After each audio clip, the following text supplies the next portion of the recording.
বন্ধুরা, সবাই কেমন আছো, কি করছো? সবাই নিশ্চয়ই ভালো আছো।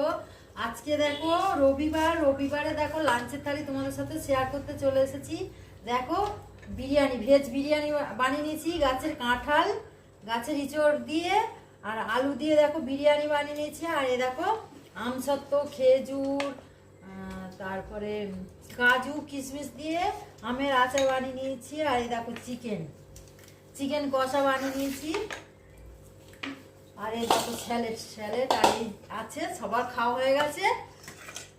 আর এই দেখো এতটা আছে, রাত্রিরে আবার হয়ে যাবে, রাত্রিরে আর রান্না করতে হবে না।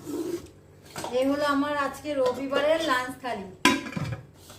তোমরা কে কি লাঞ্চ করছো সেটাও আমাকে কমেন্ট করে জানাও। আর আমার আজকে রবিবারের লাঞ্চ থালি কেমন হয়েছে সেটাও কমেন্ট করে জানাও। আর ভালো লাগলে আমার ভিডিওটা সবাই লাইক কমেন্ট শেয়ার করে সাবস্ক্রাইব করে আমার পাশে থাকবে। টাটা বাই বাই, আবার দেখা হচ্ছে একটা নতুন ভিডিওর সাথে। সবাই সুস্থ থাকবে, ভালো থাকবে।